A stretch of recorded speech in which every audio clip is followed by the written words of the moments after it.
want to use this Baladonia dovetailing jig to do some box joints or finger joints, it's really easy. Setup's a little bit different from using it to do half-blind dovetails. If you haven't seen the intro video, check it out. It should just be up there somewhere. And it'll go through this in a lot more detail, but I'm going to just try and go through the principles here to get you working and get some nice joints as quick as I can. In the previous videos for this dovetailing jig, there are 4 key steps that I want you to remember. The first one is you've got to set the timber clamps, horizontal and vertical. The second thing you're going to do is set the timber stops. In this case, we only really need to set the vertical ones. The third thing you want to do is set the position of the comb. And then the fourth thing we need to do is set the height of the router bit. And that should be enough to get our first test cut done. Once we've done our test cut, we'll go through the troubleshooting so that we can make those adjustments to get a perfect fit. This particular jig to do box joints requires a 9.5mm straight bit, and it requires a 1/2 inch guide. So again, because it's 1/2 inch, we have the option of using one of these MIlescraft Turnlock guides, which will fit on my large Triton router. If you have a router which will accept one of these brass guides, you can use that, again in 1/2 inch, or you do have the option of using a 1/2 inch router bit. I'm only using my trimming router because it's nice and light, I enjoy using it, and it's a bit easier for you guys to see what's going on when I'm doing these videos.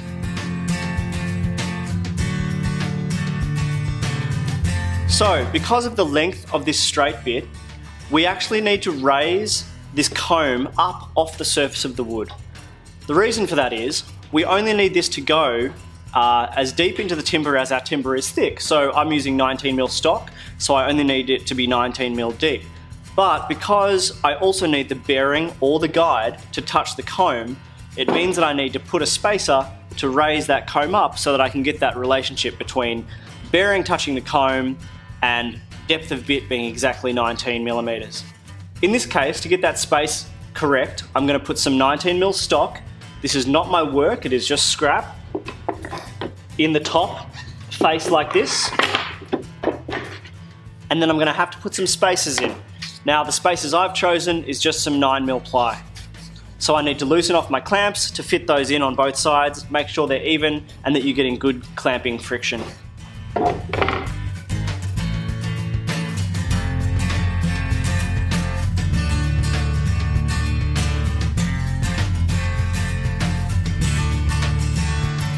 So the pieces on the horizontal face of this jig are not going to be cut. They're just there to position the comb in the correct position, hold it at the right height.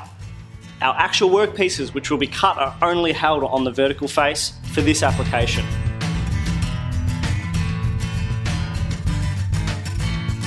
Now we're up to step 2, which is aligning the vertical timber stop. Get one of my pieces. I'm going to place it along the vertical face, nice and firmly up against the comb. Our aim here is to centralize this within the structure of that comb. So there's 2 ways of doing this. You can mark a center line and then line that center line up exactly with the center of a valley. The second way is you can just make sure that the amount of finger on each side of this timber is identical. And depending how big your timber is, that should be pretty easy. The center line is a great way to do it as well. So I'm holding this in the jig. The edges are just perfectly flush with the edges of a finger here, and it's the same distance on both sides. I'm locking that off. I'm going to check that it's square, and then I'm going to bring that stop up to that piece of timber.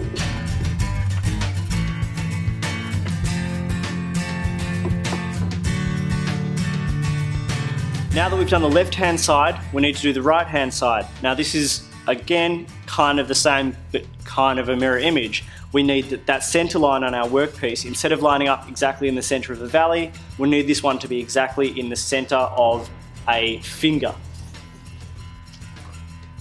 Put your timber in so that the center line lines up in the center of a finger. Check that it's square. Move your stop over to the timber.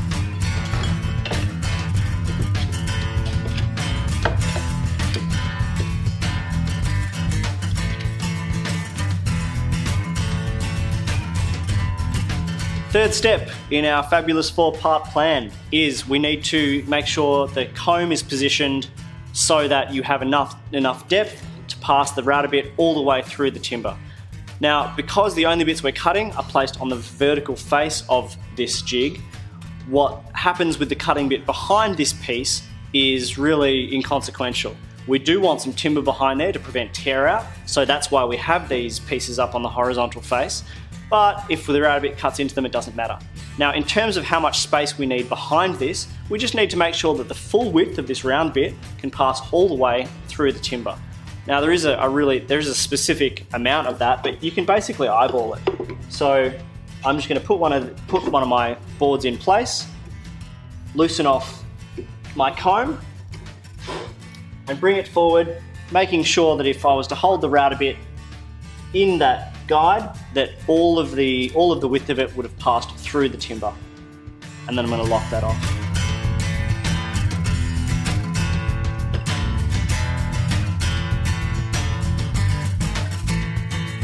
Next thing we have to do is set the depth of our router bit. Now, to do that, we need to mark on the face of our test piece the thickness of the timber itself. So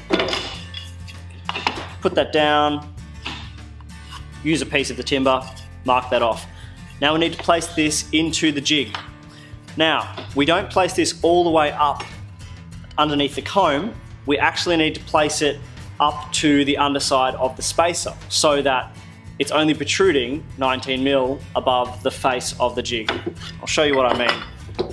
We'll loosen off the horizontal pieces of timber. I'm going to leave my bottom piece, my 19mm piece, behind the face of the jig, and I'm going to push my spacer forward so that when I put my vertical work up there, it's hitting the face of the underside of the spacer, and then I can lock the vertical off. Now that that's in position, it's up flush against the spacer. So the vertical piece is up flush against the stop, the vertical timber positioning stop, and it's also up flush against the underside of that spacer. Now with that height set, I can loosen off this spacer, pull it back a little bit so that I can easily see the timber I'm working on, and I'm just going to lock that off so that it's setting the height of the comb correctly again. Now you just put your router onto that comb and see if your bit goes past the line or above the line or right on it, and you adjust the height accordingly.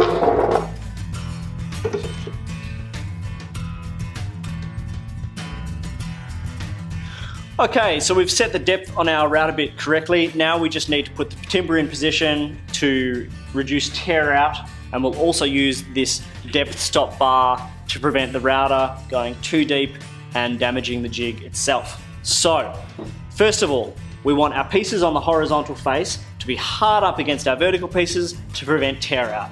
So I'm going to push them forward, make sure they're firmly up against those pieces.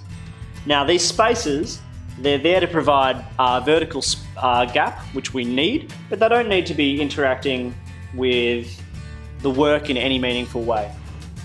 Now the vertical pieces, just make sure they're flush against the positioning stops, and also the top edge is at exactly the same height as our spacers underneath, which I'll show you in a close-up here. Now I can lock that off. Now what we want to do is use this depth stop bar to prevent the router going too deep and hitting the jig itself. So I would say towards the side of the jig where timber is not going to get in your way, get down low, put the router as far as you can into one of these slots, and you want to move it back so that it is not going to hit the jig. Then lock off that side of the bar. Now I'm going to move to the other side and do exactly the same thing.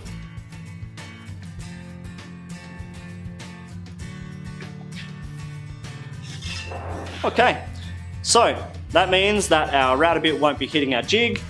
All of our pieces are locked in place, ready to cut.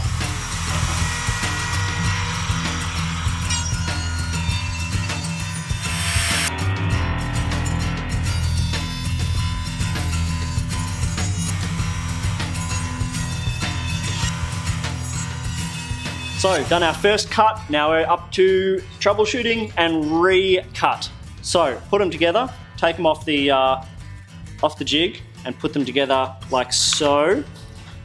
First things first, if the fingers are protruding too far past the face, now I can feel these, but they're pretty good, but if they're too long, it means your bit is too deep. So reduce the bit exposure slightly, and that'll make each of those fingers slightly less long.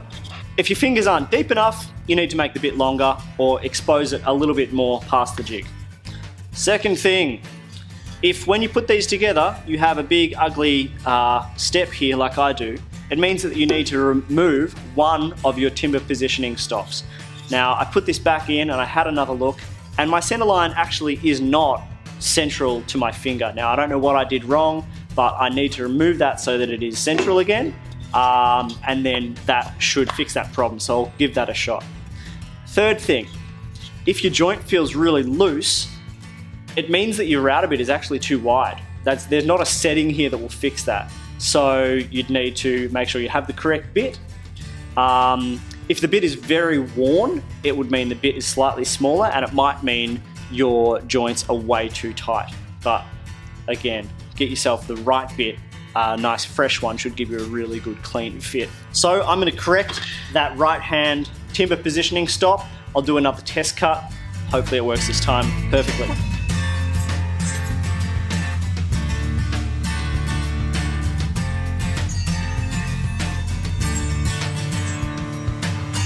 Alright, so second test cut, just perfect, nice smooth edges on both sides, so those adjustments on the vertical stops work perfectly, and the depth is all good, just exactly what I needed. So now you just need to set out your layout, get them all in the correct position, and you will have a whole bunch of really nice box joints. So whether that's for a drawer or a box, I mean, that's where this jig really excels, is because you can do a whole bunch of cuts for a product that might have a bunch of identical features, like, you know, 6 drawers on a cabinet. This will do it really quickly. Once you get past this setup phase, which, trust me, you just get quicker and quicker at once you're really familiar with it, the actual cutting is really fast and really clean. So, you know, it's a great jig. They seem complicated, but they're not too bad. Just follow the steps, you'll get really quick at it. You actually pick these up at Timbecon. There'll be a link down below. There is actually another template for this jig which does finer box joints. So the same principles apply for setting it up, just follow it through. It uses a smaller router bit though. Don't forget to like this video and subscribe to the channel. There'll be a bunch more of these coming on this jig pretty soon.